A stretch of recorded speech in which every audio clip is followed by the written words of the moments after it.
Bienvenue dans ce dernier workshop conférence de cette semaine qui traite du bureau. Donc on a organisé toute une semaine dans cette pièce qui est le bureau. Les Transition Days, c'est 9 mois où on réfléchit ensemble à comment vivre ensemble sur une seule planète. Parce que vous n'êtes pas sans savoir qu'au Luxembourg, nous avons la chance de partager avec le Qatar la première place du podium des pays qui consomment le plus rapidement du monde les ressources dont la planète aurait besoin pour, se réalimenter. Nous arriverons dès le 18 février au jour du dépassement. Donc voilà. Et donc le défi que le mouvement de la transition s'est lancé pour cette année, c'est de dire comment est-ce qu'on arrive à réduire notre impact sur la planète. Et on a choisi la métaphore de la maison pour traverser ensemble toutes les questions de notre quotidien. Ce mois-ci, on l'a consacré donc au bureau, et dans le bureau, on a parlé argent, on a parlé finance, on a parlé revenus de base tout au long de la semaine. Et ce soir, cet après-midi, on a le plaisir de clôturer ce cycle avec l'EBL comme partenaire qui va nous parler de notre capacité à réduire du coup notre impact quand on parle de matériel bureautique. Et je les laisse tout de suite, je leur laisse toute la parole. Merci à Gilles et Julie, et puis merci à toute l'équipe de Umweltbüro Lotzebusch de nous avoir accompagnés sur ce sujet. Merci à vous. Merci. OK, donc bonjour à tout le monde. Donc, dans le cadre de Transition Days organisé par CEL et du mois du bureau, Gilles et moi, on aimerait donc vous parler un peu d'un bureau sain et écologique. Et surtout, qu'est-ce que vous pouvez faire, quels sont les thèmes où vous pouvez faire des choses pour rendre votre bureau plus écologique, durable et sain. Donc, nous, on travaille chez EBL, donc Umweltbüro Lotzebusch. C'est une organisation neutre et indépendante. Et en fait, on est conseillé dans tout ce qui concerne l'environnement. Et on travaille notamment avec des communes, mais aussi des entreprises ou institutions privées ou publiques, des associations, mais aussi des gens privés, tout le monde qui s'intéresse à l'environnement, quoi. Donc, maintenant, comme malheureusement, on ne peut pas se retrouver ensemble dans une pièce, on a essayé de rendre quand même l'atelier un peu plus intéressant pour vous et pour nous. Et du coup, on aimerait travailler avec l'outil Mentimeter. Et ce qui va nous permettre, en fait, oui, d'être un peu plus interactif. On va vous poser des questions, vous pouvez répondre en direct. Comme ça, on peut faire comme des petites statistiques ou des petits quiz, etc. Donc, on aimerait donc vous inviter à aller sur le site www.mentimeter.com et soit avec l'ordinateur, soit avec les téléphones. Et puis, vous pouvez rentrer le code 44 09 32 0. Je pense que Delphine l'a déjà mis dans le chat, mais je ne suis pas sûre. Je ne vois pas le chat maintenant. Oui, il est dans le chat. Oui? Oui. Okay. Oui. Donc, peut-être si vous avez réussi à vous connecter à notre présentation, vous pouvez peut-être faire un petit OK ou un truc dans le chat comme ça.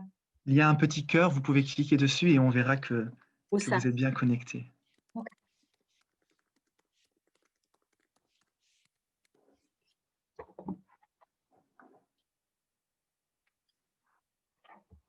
OK. Tu vois les cœurs, Gilles? Oui, Ah oui, c'est là, ouais. En bas à droite. Mais on peut continuer et puis le code, il est toujours indiqué dans le chat. Donc, le si code, quelqu'un entre en cours de route. voilà, il est toujours dans le chat. Mais donc, on va faire les premières slides. On va peut-être tester si tout le monde est bien enregistré et comprend comment ça marche. Du coup, nous, on voulait vous amener dans notre bureau, en fait. Et comme première question, on aimerait savoir de vous d'identifier les thèmes que vous associez à un bureau sain et écologique ça ne doit pas forcément être un objet sur cette image, juste ce que vous vient dans la tête. Et normalement, vous pouvez mettre 5 mots. Et après, dès que vous avez envoyé les mots, normalement, tout le monde, on devrait voir un word cloud avec tous les mots, tous les sujets que vous considérez importants pour un bureau durable et sain. Je pense pas que quelqu'un a déjà envoyé ces mots. On va attendre un peu. Et je vais faire sortir mon chien parce que il n'arrête pas de...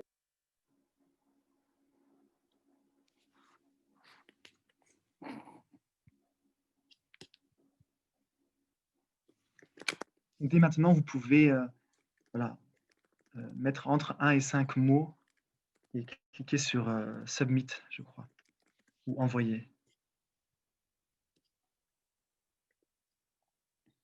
Ah, voilà, maintenant, Voilà, super. ça commence.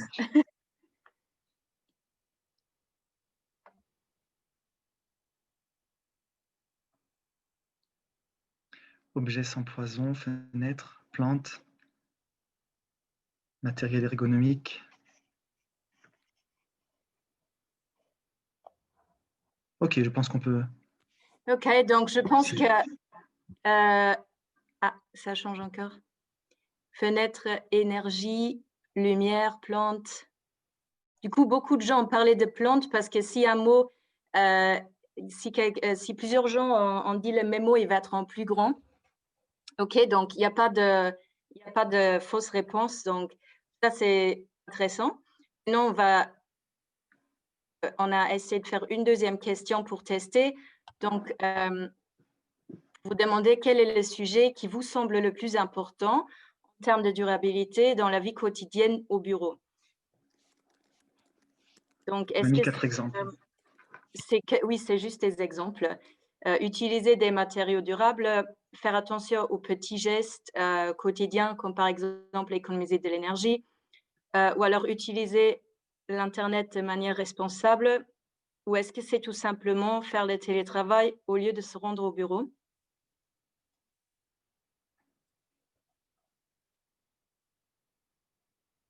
Ah, ça change encore. C'est intéressant. Moi, j'aurais cru que tout le monde va mettre sur strongly agree, en fait. Quasiment tout le monde est d'accord avec les matériaux durables et avec Ouais. les petits gestes. Pas tout le monde est d'accord avec le télétravail. Donc, pas tout le monde est d'accord que ça, c'est le bureau le plus écologique.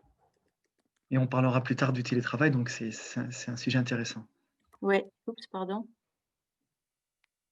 Oui, ça change encore, mais en tout cas, ça reste à peu près que les matériaux durables sont en première place et le télétravail, on n'est pas très d'accord sur ça.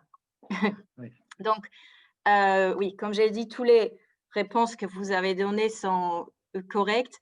Maintenant, nous, on n'a malheureusement pas le temps de parler sur tous les sujets que vous avez nommés dans le Word Cloud.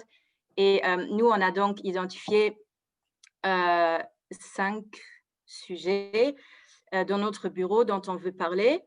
Vous le voyez sur les feuilles rouges, oranges là. Et on a choisi tout simplement ces sujets parce qu'on a déjà des projets qui sont en lien avec ces sujets et voilà, on peut aller un peu plus en détail pour vous expliquer. Donc, le premier thème dont on va parler, ça va être le petit tas de papier, là, la feuille en bas à gauche, là. On va parler tout d'abord, votre sujet préféré apparemment, le matériel de bureau durable et sain. Et ceci est donc lié à un projet de l'EBL qui s'appelle Eshkaf Clava. On va parler plus de ça après. Donc, oui, ça, quand je parle de matériel de bureau, en lien avec ce projet, on parle des fournitures de bureau. Donc, ça va de papier, stylo, crayon, cahier, etc. On ne parle pas maintenant des machines comme des ordinateurs d'abord. Donc, pour ce thème, on a encore une autre question pour vous. Vous pensez combien de tonnes de papier sont consommées chaque année dans le monde? Est-ce que vous pensez que c'est 3 millions de tonnes de papier ou alors 38 millions de tonnes ou même 338 millions de tonnes de papier. On va attendre un peu.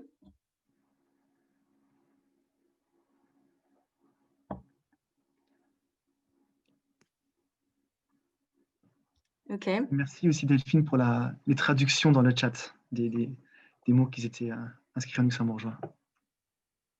Parce que Schaffe-Klava veut dire j'achète intelligemment. Mais c'est bien, Oui. on a une traductrice, Oui, c'est super. oui. J'aurais dû le traduire, désolée. Oui.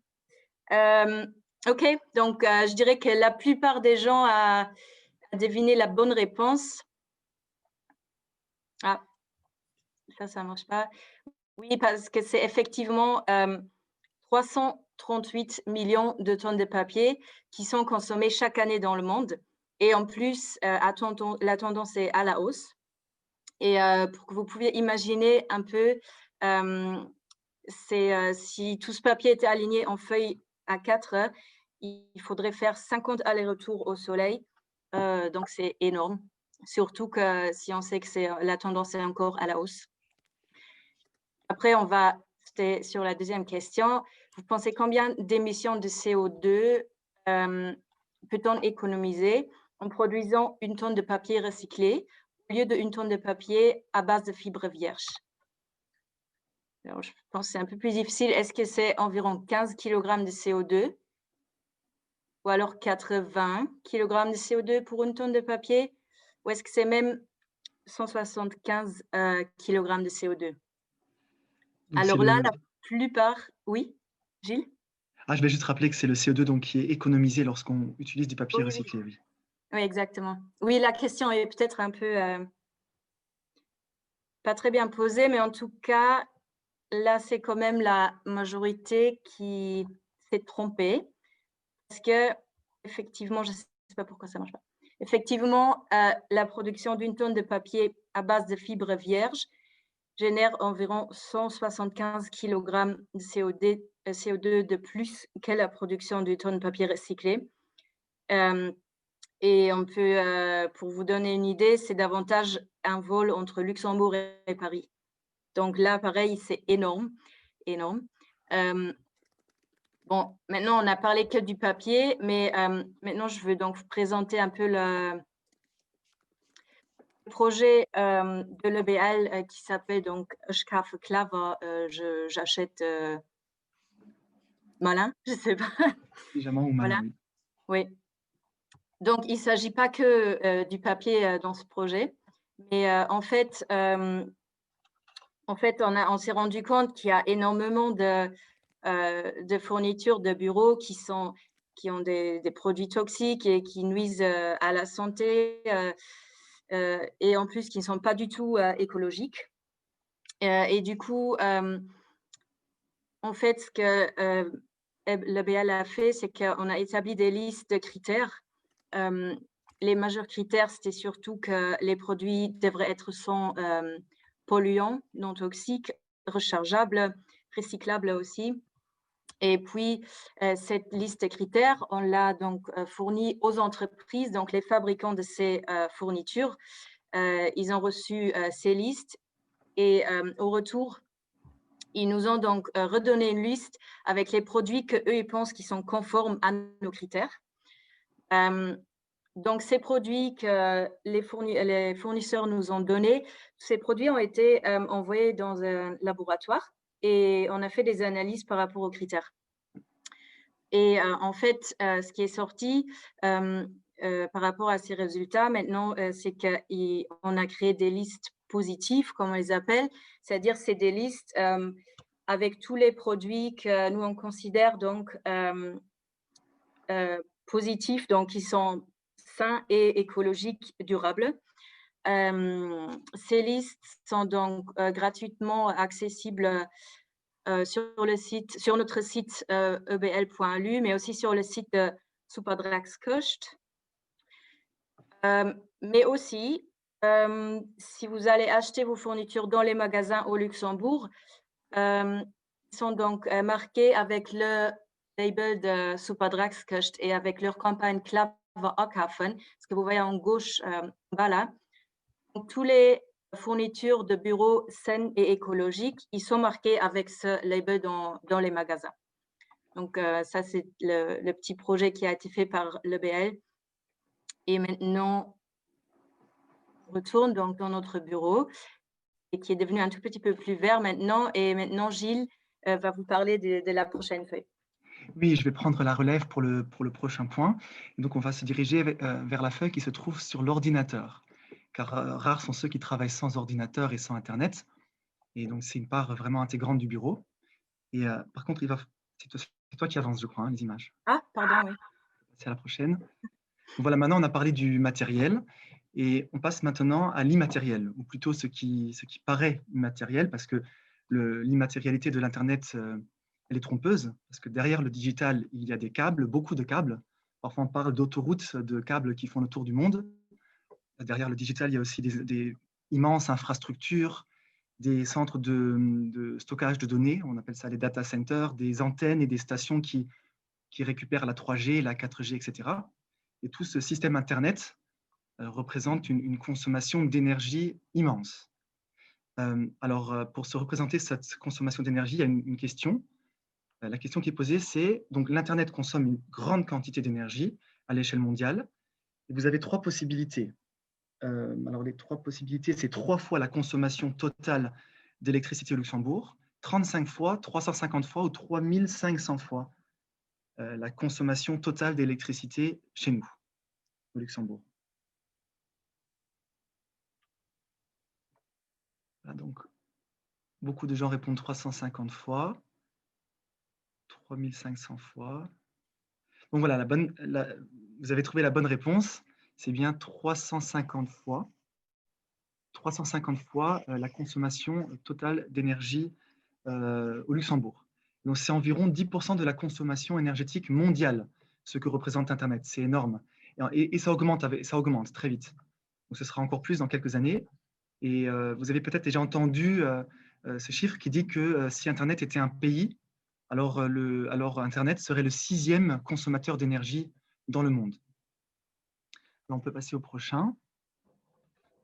Et une autre donnée impressionnante, c'est qu'au cours de la lecture de cette phrase, donc en quelques secondes, plus de 22 téraoctets, 1 téraoctet, c'est 1000 milliards d'octets, c'est difficile de se représenter, mais autant de données ont été générées rien que sur Facebook.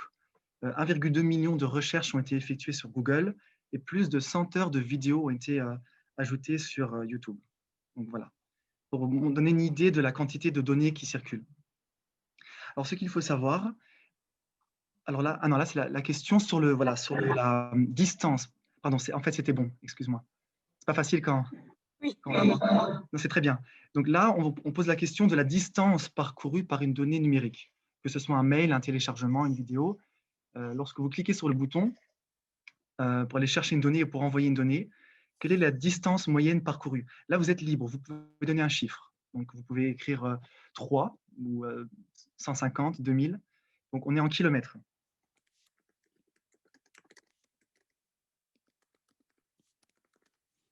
Donc, on a 10 000, on a 100 000, 139. Là, vous pouvez donner vos idées. Vitesse de la lumière, -1. Ça, c'est plutôt la vitesse que la distance. Là, on parle de distance. Plus que moi quand je pars en vacances. 8000. Ça dépend où on part en vacances. Donc, on va donner la réponse. Donc, la distance parcourue par une donnée digitale, c'est 15 000 km. Pour donner une idée, c'est du Luxembourg jusqu'au pôle Sud. Donc, si on part en vacances au pôle Sud, c'est effectivement la distance qu'on parcourt. Donc, c'est voilà, c'est une très, très longue distance. Par contre, ce qu'il faut savoir, c'est que ce qui coûte cher en énergie avec Internet, ce n'est pas autant le transport des données que le stockage. Donc, ce qui coûte vraiment cher en énergie, c'est le stockage dans ce qu'on appelle les data centers, et notamment la réfrigération. Donc, il faut garder ces centres surchauffent et il faut les garder au froid.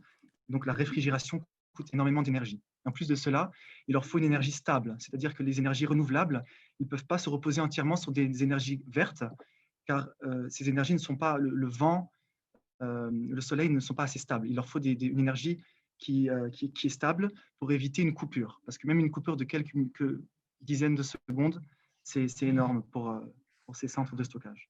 Donc maintenant, voilà pour la théorie. Et on va revenir vers notre bureau maintenant.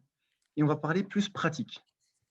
Alors, car nous pouvons agir sur cette consommation d'énergie en fonction de l'utilisation que nous avons de notre matériel informatique et d'Internet.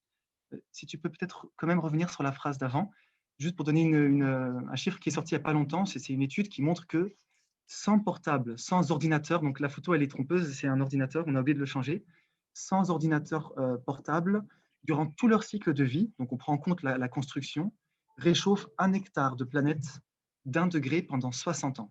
Donc pour vous rendre compte, si on prend sans ordinateur, c'est pendant 60 ans, on va réchauffer de 1 hectare, de 1 degré 1 hectare. Voilà. Et on va revenir avec une question pratique. Dans votre bureau, si vous baissez la luminosité à 60%, si vous ne la mettez pas au maximum, combien économisez-vous d'énergie, pensez-vous? 10%, 15% ou 25%? Voilà. Donc là, on a 15%, 25%. On va montrer la réponse peut-être.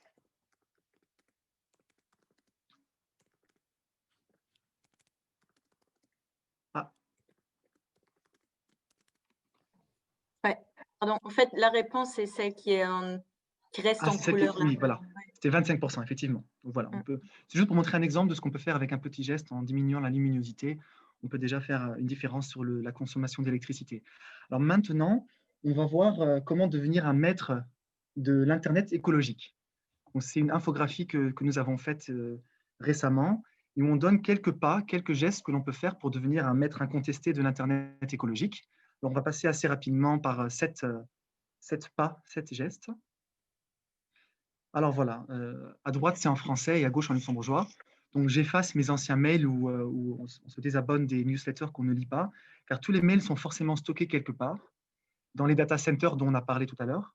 Alors, j'évite de garder ce que je ne lis pas. Et on peut essayer d'être minimaliste jusque dans la boîte mail. Voilà, prochaine action. Voilà, c'est de savoir que les moteurs de recherche consomment de l'énergie également. Et donc, taper directement l'adresse dans la barre de recherche, lorsque c'est possible, ça divise par 4 les émissions de gaz à effet de serre, ce qui est pas mal. Voilà encore un petit geste à savoir. Ensuite, de loin, la première consommation de vidéos sur Internet. Pardon, je me trompe. Voilà, donc, limiter évidemment le temps que l'on passe sur Internet et notamment à regarder des vidéos. Bon, comme on parle du bureau, on espère que dans le bureau, on ne passe pas beaucoup de temps. Il faut savoir que 27% de la consommation de vidéos est attribuée à la pornographie. Voilà. Donc, mais comme le thème, voilà, au bureau, on espère que ce n'est pas le cas. Et pour savoir que c'est énormément d'énergie qui est consommée par les vidéos. Ensuite, on limite la quantité et la taille des documents que l'on envoie par mail. Bon, là, ça paraît évident, mais on n'y pense pas toujours. Et on limite aussi la quantité de pages web ouvertes en même temps. Bon, là aussi, c'est quelque chose qu'on oublie parfois lorsqu'on laisse une dizaine de pages ouvertes en même temps, car même lorsqu'une page n'est pas utilisée, elle travaille toujours en arrière-plan. Voilà, 6e point. Le Wi-Fi consomme en moyenne moins d'énergie que le réseau mobile. Bon, on ne va pas entrer dans la thématique polémique de la 5G. Et le cloud, il peut être préférable dans le cas où on est dans un groupe de travail et où on partage des données sur lesquelles on apporte beaucoup de modifications. Dans ce cas-là, on peut éviter ainsi les nombreux allers-retours par mail. Donc voilà, c'était 7 petits pas pour devenir maître de l'Internet écologique. Et pour terminer sur le sujet de l'ordinateur et d'Internet, on va vous parler maintenant d'éco-conception de pages web. Alors, nous sommes nombreux pour le travail ou même à titre personnel à concevoir et à gérer une ou même plusieurs pages Internet. Alors, le Luxembourg, actuellement, il a plus de 100 000 sites Internet qui sont officiellement enregistrés. Ce qu'il faut savoir, c'est que par le biais d'une optimisation relativement simple d'un site Internet, on peut économiser jusqu'à 80% d'énergie. Et c'est à ce niveau que notre projet Green Web, ce qui veut dire l'Internet vert, le web vert, peut vous soutenir. Alors là, on a un petit schéma qui montre comment fonctionne le processus de ce logo, Green Web. Donc, si vous avez une page web, ou soit une page déjà existante ou une page que vous êtes en train de concevoir, vous pouvez nous contacter. Alors, il y a un site internet qui s'appelle greenweb.lu et demander une analyse. Les analyses sont faites par une association sociale sans but lucratif, donc c'est le groupe Autisme Luxembourg. Ils vont faire une pré-analyse. Ensuite, vous recevez un document qui donne des possibilités d'amélioration. Donc, une optimisation peut être faite. Et suite à cette optimisation, le groupe Autisme Luxembourg refait une deuxième analyse. Et suite à cette réévaluation, vous pouvez obtenir le logo GreenWeb, qui peut être affiché sur votre site Internet et qui indique que vous avez apporté des améliorations sur votre site pour qu'il consomme moins d'énergie. Alors, il existe des sites en fonction de leur nature sur lesquels il n'est pas possible d'avoir la meilleure note. Dans ce cas-là, on a un deuxième logo qui s'appelle Green Effort, l'effort vert, pour dire que même si on n'est pas dans la première catégorie de sites éco-responsables, on a tout de même apporté des améliorations et on a fait un effort. On a également, en dessous, vous voyez la case réseau d'expertise, car en parallèle de ce projet de logo, nous essayons voilà, de former un réseau d'expertise, de rassembler des personnes qui ont des connaissances. Et c'est pour ça que vous voyez aussi les petites flèches en bas qui montent vers le haut pour dire que n'importe qui peut nous rejoindre et peut nous contacter sur le site greenweb.lu pour soit apporter des bonnes pratiques, parce que nous voulons établir une bibliothèque de bonnes pratiques, et également pour nous rejoindre en tant qu'expert, en tant que spécialiste dans ce domaine.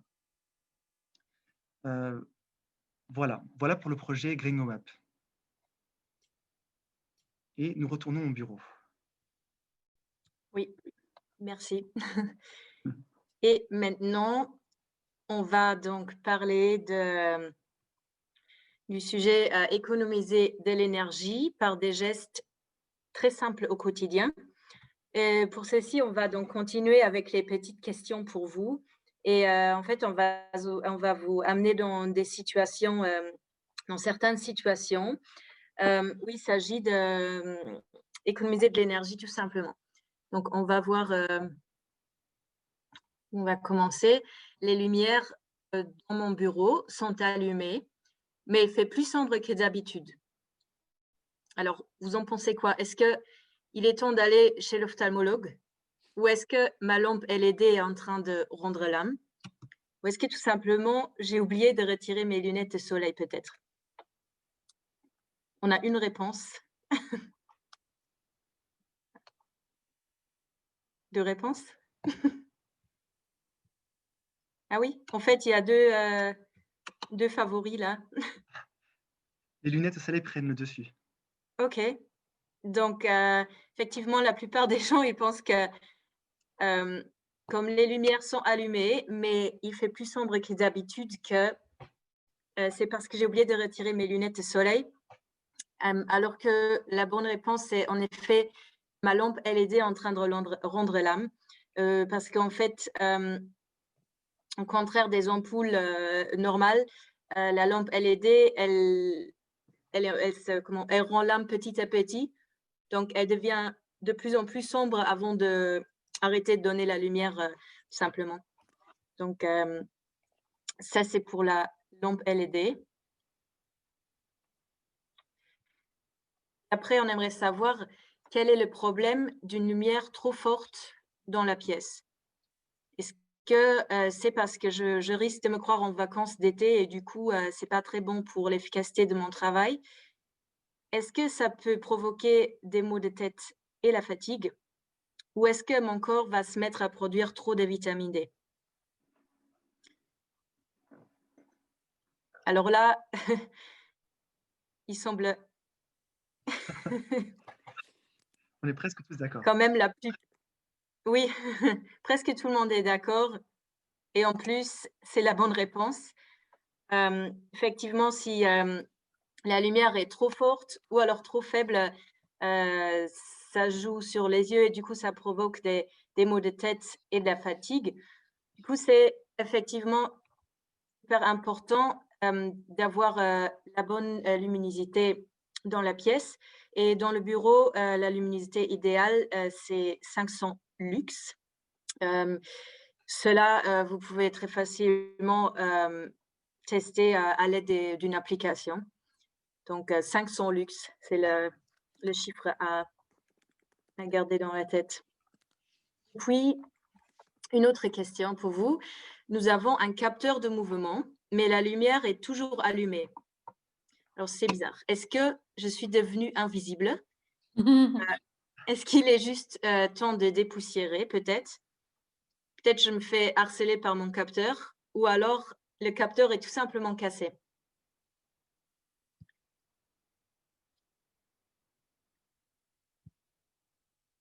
Et là, c'est un tout petit peu une question de Piège.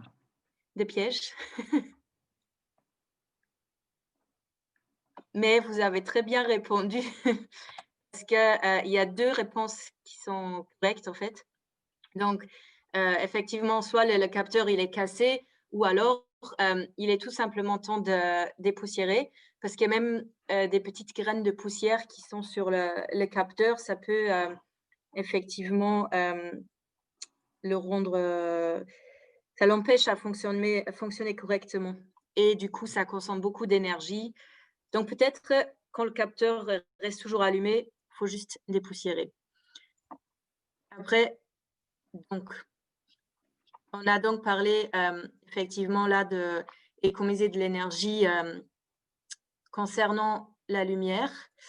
Maintenant, voici, on va vous présenter quelques gestes pour le titre est moins d'éclairage, plus d'étoiles et plus de vie. Donc, c'est quelques conseils pour la lumière pendant la nuit. Donc, premier point, c'est éclairer de nuit seulement aux endroits et aux moments nécessaires. Donc, peut-être pas laisser la petite lumière dans le living allumée pour les cambrioleurs, des choses comme ça, c'est peut-être pas vraiment utile. Réduire l'intensité de l'éclairage, restreindre l'éclairage vers le ciel pour ne pas nuire, par exemple, aux chauves-souris, etc. Utiliser des températures de couleur basse, donc on conseille moins que 3000 Kelvin. Et évidemment, éviter d'éclairer la végétation et les milieux aquatiques, parce que bon, la lumière artificielle pendant la nuit, c'est quand même pas naturel. Donc, maintenant, on saute sur un autre thème d'économiser de l'énergie. Maintenant, ça, c'est une question un peu d'introduction pour notre prochain sujet. Donc, vous avez certainement déjà remarqué qu'une forêt de pins sent différemment en hiver qu'en été. Alors, nous, on aimerait savoir pourquoi.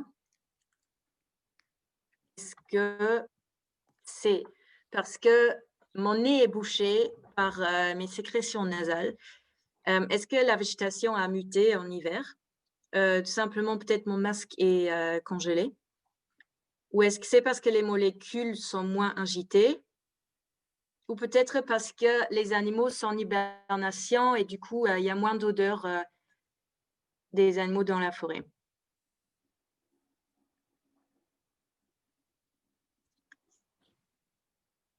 OK, donc Je pense qu'on est d'accord sur la bonne réponse, oui. on est d'accord Les sur gens la sont bonne d'accord. réponse, mais la végétation a muté, j'avoue que Ça peut j'aurais arriver. peut-être cette réponse aussi. Donc c'est effectivement parce que les molécules sont moins agitées, tout simplement parce qu'il fait plus froid, et du coup, l'odeur, ça a une autre sensation pour nous. Donc ça, c'était une introduction pour la prochaine question, en fait. Il faut garder bien, cet raisonnement, en tête. Maintenant, je suis retournée dans mon bureau et en fait, mon voisin, il a encore pété. Donc je ne peux rien sentir, mais mes yeux, ils piquent encore. Pourquoi? Est-ce que c'est parce que j'ai mis la fenêtre en mode oscillo-battant, donc entre-ouverte? Est-ce que c'est parce que j'ai peut-être vaporisé trop de parfum? Ou alors parce que j'ai toujours, le nez bouché et le rhume? Ah!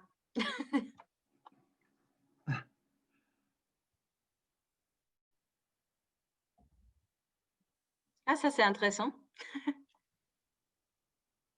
Donc la plupart d'entre vous pensent que c'est parce que j'ai vaporisé du parfum et du coup, je sens le parfum mais mes yeux piquent. En vrai, c'est peut-être pas faux, mais la bonne réponse, c'est quand même parce que j'ai mis la fenêtre en mode oscillobattant. Au lieu de la mettre en fait, au lieu de faire une aération ponctuelle, parce que comme on vient de dire avec la question, juste avant, comme vous l'avez mis la fenêtre entrouverte, l'air froid est rentré, mais en fait, l'odeur, l'air qui était dans la pièce n'avait pas la chance pour sortir. Donc donc l'air est très peu renouvelé, hein, c'est ça, lorsqu'on voilà. met la fenêtre en mode oscillobattant. C'est ce qu'on voulait faire comprendre avec cette Oui, petite histoire humoristique. On voulait juste faire comprendre que il faut ouvrir grand la fenêtre pour faire circuler l'air. Lorsqu'on met en oscillobattant, on refroidit la pièce, mais l'air n'est pas renouvelé. C'est l'air n'est pas pourquoi. changé, c'est ça. J'ai peut-être pas très bien expliqué, Gilles. Si, c'était très. Si. Comme l'histoire était un peu compliquée. Oui, mais on l'a trouvée quand même marrante l'histoire. En tout cas, on est en train de dire que, c'est important de faire une aération ponctuelle, au lieu juste, de mettre, la fenêtre sur, comment on dit? En mode oscillobattant. C'est un terme Oui, compliqué. On n'a voilà, pas trouvé ouais, c'est d'autres ça. termes. Et du coup, voilà, nous, on conseille donc de faire, une aération ponctuelle 2 à 4 fois par jour et plus que la température extérieure est froide, plus le temps de ventilation sera court. C'est évident donc maintenant, en hiver, on conseille donc 4 à 10 minutes, printemps, automne 8 à 20 minutes et en été, même 30 minutes. Voilà. Et maintenant, on a donc parlé de la lumière, on a parlé de L'aération. l'aération. Et maintenant, on a un troisième sujet et on a une autre question pour vous. Donc maintenant, après que j'ai ouvert ma fenêtre, je suis vraiment gelée. Alors comment je peux me réchauffer rapidement? Est-ce que je mets le chauffage au max pour me chauffer rapidement? Est-ce que je règle le chauffage sur la température, finale que je veux? Ou est-ce que peut-être je sors mon costume, de ski? La troisième réponse n'est pas fausse. Ça marche aussi. Merci, c'est comme avec le parfum, oui. OK, donc vous êtes encore partagés, mais effectivement, la bonne réponse, c'est que je règle le chauffage sur la température finale que je veux. Tout ça pour dire que ça ne sert à rien de mettre le chauffage au max parce qu'en fait, la pièce ne va pas chauffer plus vite juste parce que je la mets au max. Tout ce que ça va faire qu'à un moment, je vais avoir beaucoup trop chaud et je dois encore le, diminuer et ça va encore, consommer de l'énergie. Donc ça sert à rien de mettre le chauffage au max. Ça change rien à la vitesse de chauffement. Maintenant, je pense que c'est la petite, dernière question. Aussi une question de bonus. Combien de temps le corps met-il généralement pour s'adapter à la température ambiante? 5 minutes, 10 minutes ou alors 20 minutes? On pose aussi cette question, oui, pour dire qu'avant de chauffer, il faut attendre un petit peu parce qu'on s'adapte à la température. On a une capacité d'adaptation Oui. plutôt efficace. Et là, on a tous les options qui ont été choisies. Oui. Donc, la bonne réponse, en fait, c'est 5 minutes pour les hommes et 20 minutes pour les femmes en moyenne. C'est pas pour tout le monde, mais en moyenne, effectivement, les femmes mettent 4 fois plus longtemps à s'adapter à la température que les hommes, tout simplement parce qu'en général, les hommes ont 10 ou 15% plus de muscles, je crois, et du coup, ils arrivent à se réchauffer plus vite que les femmes. Tout ça pour dire, comme Gilles a dit, que parfois aussi, il faut juste attendre, laisser une chance au corps avant de mettre le réchauffe au max. Pour répondre à la question de Marine dans le chat, en effet, c'est dans le muscle que la chaleur est produite. Je ne le savais pas non plus, mais c'est un spécialiste de la question qui nous avait expliqué ça. Ah oui, j'ai Après, pas vu c'est la une moyenne, hein, parce que pour moi, c'est plus 20 minutes que 5 minutes, mais donc c'est une moyenne. Oui, moi, je ne vois pas le chat, hein, je suis désolée. Oui, Peut-être parce que j'ai la je te présentation. dis s'il y a une question. Donc, juste pour encore parler de quelques gestes simples par rapport au chauffage pour économiser de l'énergie. Un petit fun fact encore pour travailler, donc en moyenne encore, 20 degrés, c'est idéal pour travailler.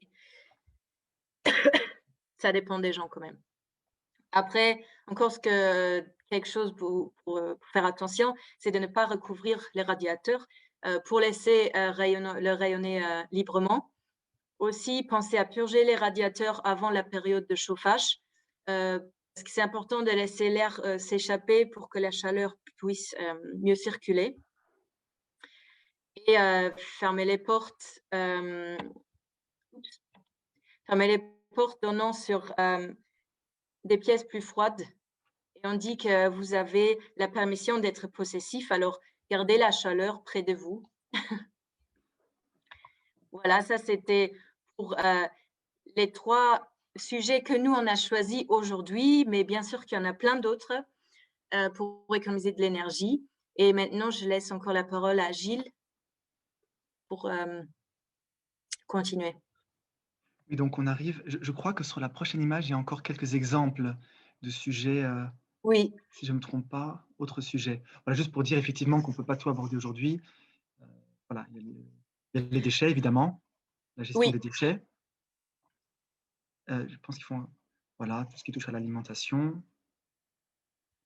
l'eau, voilà, les plantes, la végétation. Voilà, pour dire, il y a beaucoup de sujets. Mais nous, on veut parler d'une dernière chose, autre que les points qui sont nommés ici.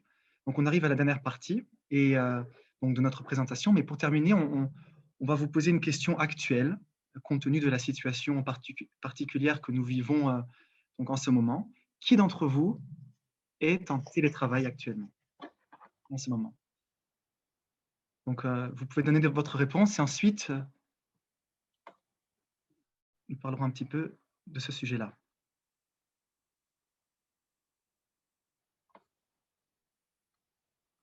Voilà. Ah, j'ai pas vu les réponses. Il me semble que beaucoup de personnes ont répondu oui, tous les jours, de temps en temps.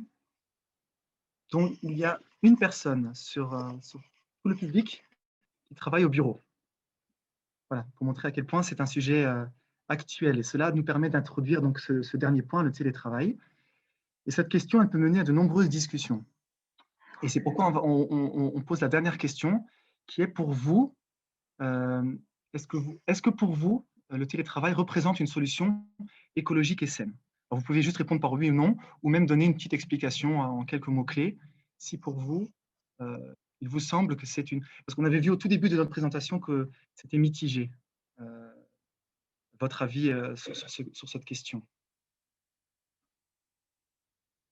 Alors, même si quelqu'un veut prendre la parole sur ce sujet qui est un peu plus complexe et voilà, qui a plusieurs facettes, il peut prendre la parole à ce moment-ci de la présentation. Juste au point de vue mobilité, ça c'est intéressant, oui.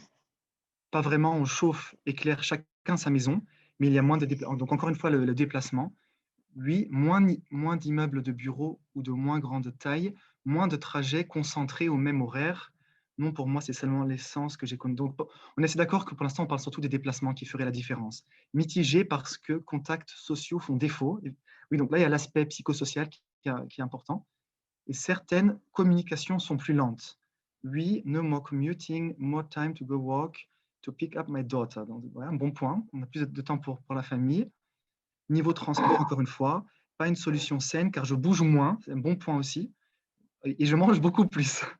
C'est le risque. Écologique, donc on est d'accord que sur le point écologique, on parle tous de la mobilité. Donc voilà, on va vous donner rapidement notre propre cheminement pour répondre à cette question. On voit qu'il y a des avis différents. Alors nous, on a mené l'enquête, en fait. Donc il faut subdiviser en impact psychosocial. On a vu quelques points que vous avez nommés sur le fait qu'on manque de contact social et l'impact environnemental. Alors nous, comme nous sommes une association environnementale, on s'est d'abord posé la question sur est-ce que c'est une solution écologique? Alors, on va parler plus tard rapidement aussi de l'impact psychosocial, par contre. Donc, voilà, nous avons fait nos recherches, parce qu'on s'est dit, que dit la recherche? C'est le réflexe qu'on a lorsqu'on se pose une question. Est-ce qu'il y a des études? Alors, on a trouvé plusieurs études. Il n'y en a pas beaucoup. Ce sont des études difficiles à mener. La comparaison impact écologique du télétravail vis-à-vis de l'impact écologique du travail au bureau. Mais il y a une étude qui est sortie en 2020, cette année, donc ça, c'est super. Et en plus, c'est une étude scientifique synthétique. Donc, vous le savez peut-être, ce sont des études très pratiques parce que ce sont des études qui regroupent les résultats d'autres études. Donc, c'est une référence, cette étude-là. The Systematic Review of the Energy and Climate Impact. Donc, les impacts d'un point de vue énergétique et climatique. Alors, ces études, l'ensemble des études qui sont prises en compte prennent surtout 3 facteurs en compte. Le navettage, je crois on dit navettage, le navettage, c'est-à-dire le trajet de la maison jusqu'au travail et dans l'autre sens. Également, les déplacements non professionnels sont pris en compte et tout ce qui est consommation d'énergie au bureau ou à domicile. Alors, on voit sur les résultats quand même qu'une majorité, 26 études, montrent que le télétravail réduit la consommation d'énergie. 8 études montrent que le télétravail augmente la consommation ou a un impact neutre. Alors ce que cette étude montre, par contre, elle met en garde qu'il y a des grosses différences de façon comment ces études ont été menées, donc ce qu'on appelle la méthodologie. Alors, on va vous montrer sur la prochaine image quelles sont ces différences.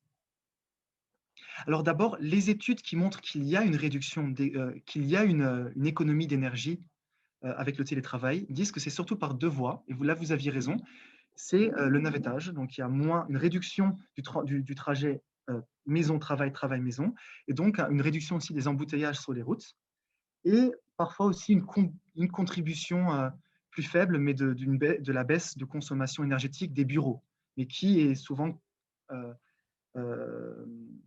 équilibrée par le fait qu'on utilise également de l'énergie à la maison, évidemment.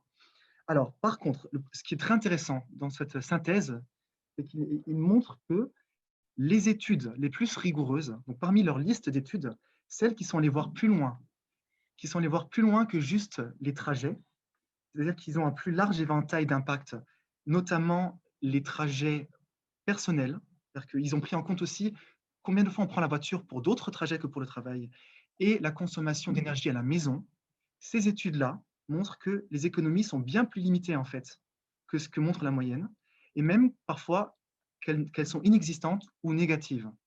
Donc, ce qui montre que les études qui montrent qu'il y a une vraie économie d'énergie sont souvent des études qui ne prennent en compte que le navettage, ce qu'il faut se les donner en fait. Et lorsqu'on va plus loin, on voit que finalement, le télétravail n'est pas forcément aussi écologique que ce que l'on pense. Alors pourquoi? Il y a deux points sur lesquels cette étude de synthèse veut attirer notre attention. Ils appellent ça les effets rebonds du télétravail. Donc, ça veut dire l'effet négatif finalement sur la consommation d'énergie. La première chose, c'est ce qu'ils appellent la dispersion des emplacements résidentiels.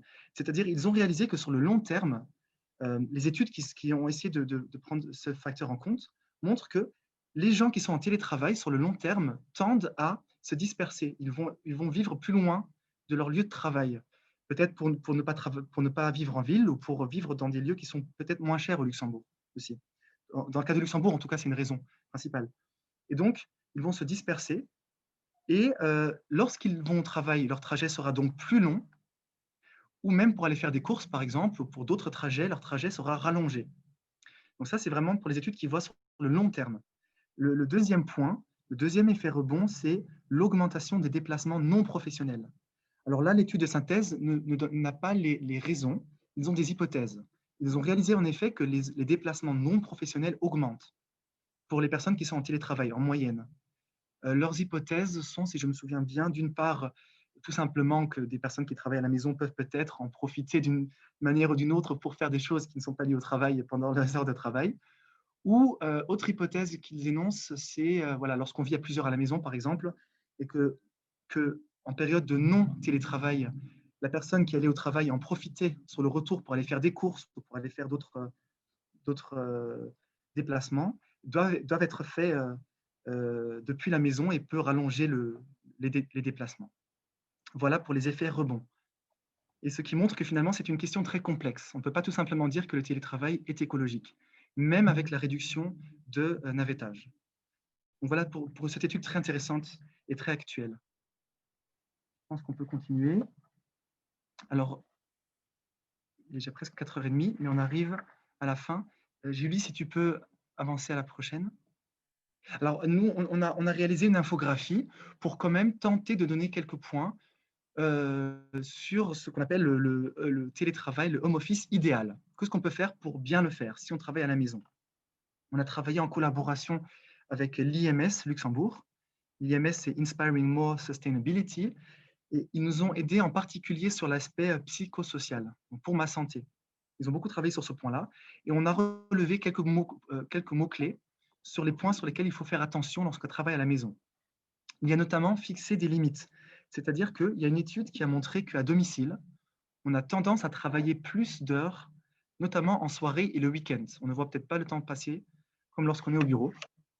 Et ça, c'est une étude qui a montré ça. Alors, on recommande vraiment de faire des pauses, de ne pas oublier de s'arrêter de temps en temps. On recommande toutes les 90 minutes de faire une pause, mais bon, c'est très personnel. Et de prendre l'air, de ne pas oublier de se lever, de bouger. Une personne avait noté ça tout à l'heure dans le Word Cloud. Je bouge moins et je mange plus. Donc, il faut faire attention à ça. Ensuite, ne pas oublier les échanges avec les collègues. Évidemment, lorsqu'on travaille à la maison, il y a moins d'échanges près de la machine à café. Alors, il ne faut pas s'isoler. Et on peut notamment planifier dans le calendrier des jours pour s'échanger avec les collègues, notamment comme on le fait là par Zoom. Ensuite, être conscient de sa responsabilité envers l'équipe, ce qui renforce l'estime de soi et aussi la motivation. C'est un point important aussi. Et en troisième point, il y a le fait que le télescopage des sphères, c'est-à-dire le mélange de la vie professionnelle et de la vie privée, elle est parfois très difficile. Et donc, il est vraiment important d'avoir un espace de travail défini pour arriver à faire la part des choses et pour concilier travail et vie privée. Voilà pour les points qu'on a mis en évidence avec l'IMS. Et sur la dernière image ici, on a quelques points pour le côté écologique, environnemental. Mais là, on retrouve des points qu'on a déjà vus surtout. Parce que les points sur lesquels il faut faire attention sont très semblables lorsqu'on est à la maison que lorsqu'on est au bureau. Donc, on ne va pas rentrer dans le détail, mais il y a l'ordinateur, évidemment, ne pas le laisser allumer tout le temps. On avait déjà parlé de la bonne manière de chauffer et d'aérer l'espace de travail. Et il y a l'éclairage aussi. Donc, en fonction du positionnement du bureau à la maison, il est possible de profiter de l'éclairage naturel, et ce qui est parfait aussi pour l'attention et pour la motivation d'ailleurs. Voilà pour le côté environnemental qui est très similaire à ce qu'on avait déjà vu tout à l'heure avec Julie. Voilà, donc je pense que c'est la fin. Si tu avances, Julie. Oui. Voilà, donc un grand merci pour votre participation et nous espérons que vous avez récolté quelques informations intéressantes lors de cette petite présentation par Julie et par moi. Et voilà, on espère surtout que ce sera utile aussi pour le futur, que vous travaillez à la maison ou au bureau. On voulait aussi préciser que cette présentation sera disponible sur notre site. Donc, toutes les images que vous avez vues, vous pourrez les revoir sur notre site. Et aussi, la vidéo sera normalement mise en ligne par le CEL. Donc, un grand merci au CEL, encore une fois, bien sûr, pour nous avoir permis de faire cette présentation.